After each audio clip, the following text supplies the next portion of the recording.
Elon Musk, good to have you with us. Thanks for having me. So there's a clear answer to this question, and then there's the existential answer to this question. What are you guys building out there? We build rockets and spacecraft. Yeah, now give me the existential answer. Well, what we are aspiring to do is to help make humanity a true spacefaring civilization and ultimately become a multi-planet species. This is going to sound Is that pejorative. existential enough for you? That's quite existential. I like that. But here's the thing. You're doing it on the cheap. I mean, that's, there's an award out there in the lobby that says, Elon Musk, you get the award for economic spaceflight. Yes. Well, the fundamental problem with rockets is that they are far too expensive. And so that's the thing that has to be improved dramatically by ultimately, I think, at least a factor of 100. That's a pretty good, chunk of change you're taking out of the cost of this thing. Yes, absolutely. How do you do that? In order to achieve that level of improvement, the great breakthrough that is needed is a fully and rapidly reusable rocket. No one has ever succeeded in building this. In fact, no one has ever succeeded in building a fully reusable rocket of any kind, at least that's capable of getting to orbit. This is, whether SpaceX does this or some other organization, I think it will be one of the most important inventions in the history of humanity, or life itself, really, because it is the pivotal thing that is needed for life to extend beyond Earth permanently. Key word there is fully reusable, right? Because people look at the space shuttle and they say, oh, you can reuse that. Yes, in fact, I'd go a little further than that and say it has to be fully and rapidly reusable. There are two problems with the space shuttle. It is not fully reusable, and it is not rapidly reusable, even the bits that are reusable. But if you think of something like an airplane is fully and rapidly reusable. Or if you consider what did the Wright brothers invent? They actually did not invent powered flight. They did not invent controlled flight. They invented controlled powered flight. That was important. What role then does NASA have? Because NASA has not been able to master that reusable and rapidly reusable part. I think NASA has an important role, and SpaceX would not be where it is today without the help of NASA. A lot of the technology that we've developed is really built upon what NASA has developed, and NASA has been our single largest and most important customer. So we have a huge debt of gratitude that we owe NASA. And I think NASA will continue to be an important part of the future. But I also think that a company like SpaceX is important to bring sort of an entrepreneurial, fast pace of technology, sort of a Silicon Valley approach to things, and to pair that up with the traditional sort of approach to space in order to achieve substantial breakthroughs. You look at NASA, though, and it's one of the shining stars of American technology for the past 50 years, right? John Kennedy, we're going to the moon, the whole deal. You come along and say, I can do it cheaper, faster, and I would imagine you would also say better. Traditional supporters of NASA say, wait a minute, this is the death of an American icon. How do you respond? I think that's really inaccurate. What it really, I'd say, is it's really there's an evolution that's necessary. And that evolution involves a public-private partnership. And there are lots of really smart, good people at NASA, but they are somewhat tied up in the constraints of a government organization. In fact, many of our best people at SpaceX came from NASA. So, there are limits on what you can do as a government organization and a very large one. And those limitations, however, can be overcome, I think, by partnering with a fast-moving entrepreneurial company like SpaceX. And then I'm sure there will be other companies as well. So I think that is what yields the best result for the American people. Should space travel be fully privatized, space exploration? Well, I wouldn't say it should be fully privatized. Mostly? Yes, mostly privatized. Like the rest of the economy, we're sort of, I think, around 40% of the economy is government, if you consider all levels of government. And probably that's about the right percentage for space as well. And in fact, if you look at our launch manifest is about 40% government, roughly speaking. We've got over 30 of Falcon 9 missions on contract, and of those, 13 are from NASA. But the others are actually we now have, I think, 20 missions that are non-NASA. So it's actually NASA's a little less than 40% of our missions. And if you were making pencils, 40% of your business would be with the government. So our percentage is not out of the ordinary with other businesses. So space travel is, and space exploration and space flight in general, is a dangerous occupation. And I'm sure you remember from your history and your study of this, all those old footage of the Mercury rockets and the first experiments, and they go up off the launching pad and they collapse back down. That hasn't happened to you yet. What happens when it does? Well, we certainly will do everything we possibly can to avoid any loss of life, but in any dangerous endeavor, that is a risk that has to be considered and likely will occur, as it does in any mode of transport. I guess we'll just really do our absolute best to ensure that it doesn't happen, and if it does, understand very carefully what went wrong and take corrective action. Here's why I ask. Yeah. When the Mercury rockets blew up and all those early test flights blew up, it wasn't like that rocket's backers were going to walk away. The government was never going to walk away. If something happens on a SpaceX flight, do you worry about your backers saying, you know what, Elon, I'm sorry, I thought I was in, but I can't do this when we got rockets blown up on the pad? Well, yes, I am the main backer of SpaceX, so I'm definitely not working away. So you're going to be here? Yes, absolutely. For the other venture investors in SpaceX, I think they understand the risks. Many of them are also investors in Tesla, and obviously in the car business. That a certain amount of loss of life just occurs every year. It's impossible to avoid. Now, fortunately, at Tesla, we've touch wood, we haven't had any loss of life in any of our cars, but that's certainly something that is impossible to avoid. Just to the law of large numbers, eventually it's likely to occur. You have a series of rockets: the Falcon 1, the Falcon 9, which has been in orbit, and this capsule, the cargo capsule, the Dragon, which is now configured, as I said, for cargo. What's it going to take for your company to get human beings into space, send them around the world, and then bring them back down safely? How far are you away from that? Well, actually, if our safety threshold was only equal to that of the shuttle, we could do that this year. In fact, the Dragon spacecraft that we flew in December, if we'd put someone in there with a seat, they would have had a fine journey. However, we think that there needs to be an additional level of safety, which is that there should be a launch escape system, which the shuttle does not have. And so in that launch escape system will take us a few years to develop and verify all the functionality. And so that's why we're expecting to do our first astronaut flight in about 3 years. Where are you going to get the astronauts? Well, NASA would be our customer here, so I presume it would be NASA astronauts. Because they're looking for work now anyway. Well... Oh, come on, they are, right? We actually do have some astronauts at SpaceX that are very experienced and have flown multiple flights and understand both the Russian systems and the space shuttle. And they're participating in the design of the system to make sure that they're comfortable with it. And I think if we're at the point where they say that they would prefer to fly in our vehicle from a safety standpoint over the Soyuz or the space shuttle, then I think we're probably in a good place to begin launching. One of the ways you've been able to keep down the costs of your operation is that you're not sending people into space. But once you start adding stuff like the launch escape system and various other safety measures, it's going to get more expensive. Are you still going to be competitive? Yeah, absolutely. I think it'll get a little bit more expensive, but not a lot. I mean, we're estimating it may get 15% more expensive, something like that.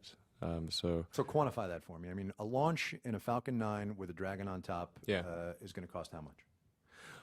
Well, if you need to say what's the launch rate per year as well, because there's certain fixed costs that need to be divided over the number of launch rates. Amortize those costs. Right. So let's say that the launch rate is 4 per year. Okay. Which is faster than the shuttle. It should be No, pointed at? that's the shuttle. Is it about the shuttle's rate? Okay. Shuttle's about 4 per year. Okay. No, but they do have multiple shuttles. Yeah, that's true. So, but the max rate, including all the operating shuttles of the last 3 years, was like 4, maybe 5 at most flights a year, between all of them. So, in our case, I think we've said that we would commit to a price of no more than $140 million per flight, and that's carrying 7 people, the same number as the shuttle. So that would be a $20 million per person, and that compares with the Russian prices, which are $63 million a person. And remind me how much the shuttle costs every time it goes up in the space? Well, the shuttle's annual budget is about $4 billion, and its flight rate is usually 4. So therefore, the cost per flight is about $1 billion. Are you ready to take people to space right now? Well, as I said, if we're willing to accept the same safety level as the shuttle, then yes. But we want to have a higher design safety and have the launch escape system in place. So that would take us about 3 years. Tell me about the Falcon Heavy. Sure. So the Falcon Heavy is quite a vehicle. It's really going to be the most powerful vehicle in the world, with more than twice the payload to orbit of the space shuttle. So space shuttle is like around 20 to 23 tons to orbit. Falcon Heavy would be 53 tons. And in fact, it'll be capable of more payload to orbit of any vehicle since or apart from the Saturn V moon rocket. Payload to orbit, I mean, that's the key thing. That's how much weight Yeah. you can get up to orbit Right. for a given set of thrusts. So. Right. In fact, 2 Falcon Heavy flights would be equivalent to a Saturn V. So you could send people back to the moon with 2 Falcon Heavy flights. Should we go back to the moon? Should we go to Mars? Where should this country go in space? I think that we should be focused on establishing a self-sustaining human civilization on Mars. I think that should be the central focus. How come? Well, I guess you could say, well, why is that important? So it goes to the nature of importance itself. How do you decide that anything is important? I think the lens of history is a helpful guide.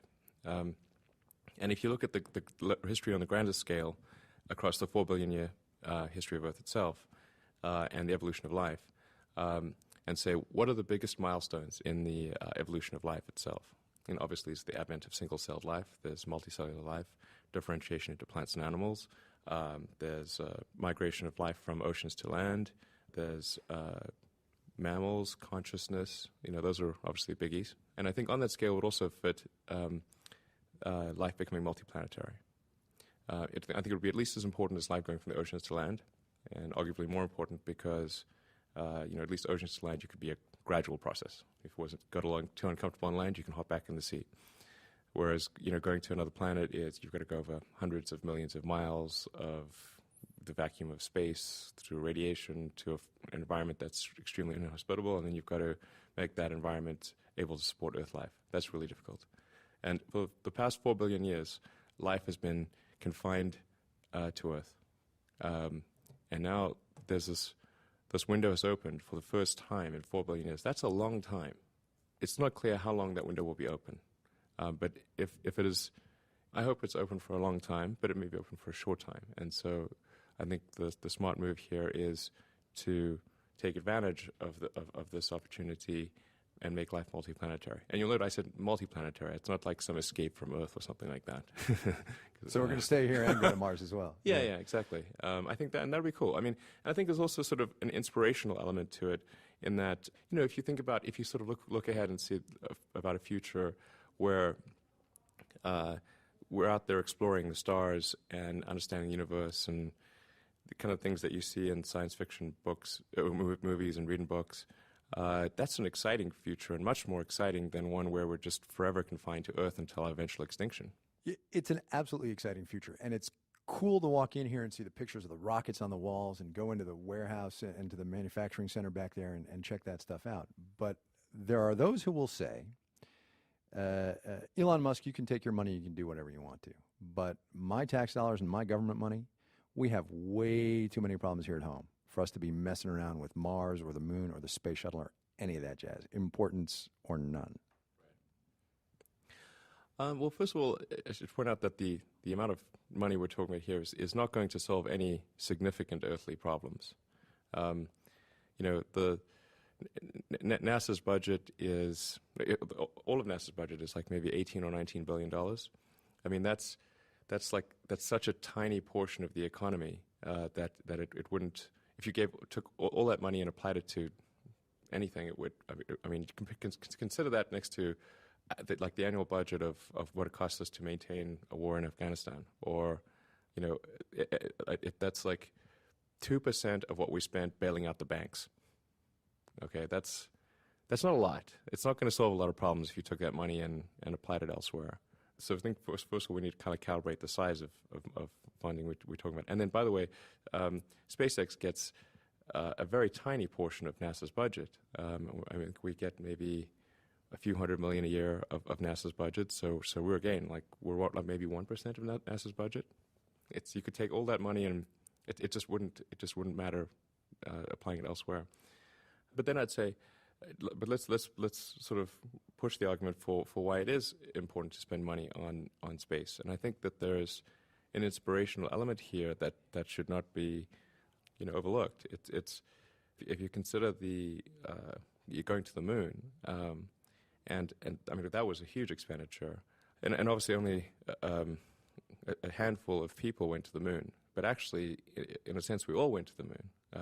Vicariously, the whole world sort of was part of that journey, and it was an inspirational thing. And if you think of, what are the great things of the 20th century, that would be one of the things. So, I mean, life cannot just be about solving problems. It can't be about this problem and that problem. There must be inspirational things as well. There must be things that, when you wake up in the morning, you're glad to be alive. And that, I think, is what's one of the things that space can offer. On the Falcon 9 and its test flights, it's flown successfully twice, yeah, which is, a good safety record. Not enough, though, critics will say, for NASA and the government to trust you with going to the space station on resupply missions. How do you prove to people that you can do this and that you're safe? Well, first of all, you're talking about for cargo missions? Is what you're referring to? The whole smash. I mean, you got to be safe, whether you're carrying cargo or people. No, I agree. I was just pointing out that, as far as safety is concerned, for cargo missions, that only applies in the region as you're approaching the space station. And in order to go to the space station, we have to pass a very rigorous set of NASA safety standards and reviews. And it's they really leave no stone unturned. They're very rigorous. So anything we do from a safety standards standpoint has got to pass the same level of rigor that a NASA internal system would do. So tell me where we are. What is this place? We're in the SpaceX rocket factory, which is, interestingly, just about 5 minutes away from the LAX airport. The things you build here are going into space. Yes. We build giant rockets and spacecraft right here in Hawthorne, California, which is basically LA County. But I think most people just aren't aware of the fact that giant rockets are being built 5 minutes away from where they're catching their plane from Los Angeles. Do you build everything here, soup to nuts, engines and nose cones and flight software and all that stuff? We're quite vertically integrated. So yes, we build the engines, the airframe, avionics, and all that sort of stuff, and we integrate that here.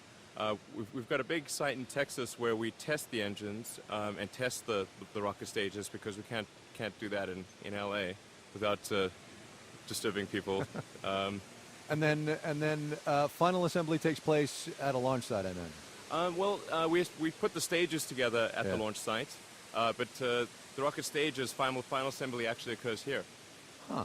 Interesting. Yeah. So when the first stage leaves our facility here in Hawthorne, it's this huge stage that's around 100 feet long and at its widest point about 13 feet in diameter. So it just barely fits down the road. Well, here comes an idiotic question. Do you put it on a boat or a train or a truck? What do you do? The reason I set the diameter at 12 feet, all of the bits that poke out in some places that go to 13 feet, was that's the the largest road transportable diameter without encountering serious issues where you've got to move power lines and can't get under bridges and that kind of thing. And it has to go from here to Florida. It goes from here to Texas to get Yeah. test fired, and then it goes to Cape Canaveral, Vandenberg, which is back to California, Right. or we're considering establishing a third site as well, which it might be in Texas or somewhere else. Obviously, you're a guy who is not constrained by his imagination, but did you think that this is what SpaceX was going to be? You know, I didn't really have any idea what SpaceX was going to be, so it's certainly been a journey of discovery, and I was just completely ignorant in the beginning. So I guess if someone had asked me, do I imagine what a rocket factory would look like this, I suppose I'd imagine something a bit like this, since I made that come into being. What are the first things you did? You said, okay, I'm going to start a space company. I need a guy who can build me an engine or a rocket designer. I mean, how did you do this? Yeah, I just started recruiting great engineers in propulsion, structures, avionics, guidance and control, launch operations, that kind of thing. Yeah, okay, but wait, you can't find that on Craigslist. How did you do it? I just asked around, and you can kind of triangulate, and I think I've got a pretty good sense for whether somebody's a good engineer or not, and I read a lot of books on rocket technology, and initially I tried to find someone who would be the chief designer of the rocket, and unfortunately the people that were good wouldn't join, and so I had to be the chief designer of the rocket. It's worth a mention here, your background is in physics and the hard sciences. Yeah. Let's go look at the Dragon capsule real quick, because that to me is kind of the coolest thing. If you look at this thing, and if you've been in the Air and Space Museum in Washington, and you've seen the Apollo 11 capsule that's there, there's a certain familiarity, right? It's got the basic shape of a spacecraft and of a capsule that's going to keep people in it. Yeah. When you set about designing this thing, I mean, obviously, rocketry comes from a certain heritage, and there's only so many ways to reinvent the wheel, if you will. Right. Yeah, a reel has to be Wheel, round, rocket, or it's not whatever. going to roll very well. Yeah. Yes, when it comes to reentry vehicles, there's just two basic approaches. One is with wings or without wings. You Right. know, and I think wings are not a great idea. Yeah, and we've done both, right? Yes. We've done the Apollo capsule without wings, and we've Yes. done the space shuttle with. Yes, and it's worth noting that, Wernher von Braun, who was sort of one of the key architects of the Apollo program, arguably the best rocket designer in history, was well aware of wings. It's not as though that was a foreign concept, and you have to say, well, why didn't he and Max Faget and the other ones, why didn't they add wings? Maybe they weren't smart enough. I don't think that was the reason. So clearly the non-wing approach is where we go. It's got the rounded bottom with the heat shield. It's vaguely conical. Yeah, there's a big advantage to a capsule or sort of gumdrop, or basically an approach without wings, which is you can have something which is naturally stable with the primary heat shield down. Right. So even if you have a systems failure that's quite serious, you're still safe. And when you're coming in, when you're re-entering the atmosphere, you're coming in like a meteor. I mean, you're a fireball from hell. If you don't have that heat shield, you get vaporized. So having that main heat shield pointing in the right direction is real important. Now, in this case, the space shuttle, because it's got wings, you've got to control it to a precise angle of attack. If anything happens with your control systems or the body flaps or anything, you're gone. Plus, wings force a heat concentration at the leading edge, and so you're really limited in the materials that you can use in leading edge. In fact, you cannot use there is no material that will work for re-entering at velocities greater than Earth orbit velocities with a wing. So in other words, if you want to do a moon, Mars, you have to use a capsule design, because the wing leading edge creates such a heat concentration that there's no material that can withstand it. And if you look at the Russian Soyuz, where they've had numerous problems, the Russian electronics are not the most reliable, and they've had many issues on the Russian Soyuz, and yet they haven't had a death since the 70s. And that's because the capsule design as an architecture is so much more robust. That's really the reason that gone that direction. Now, I should point out something important, though. People may think that because it doesn't have any wings, it's coming in uncontrolled. Oh, yeah.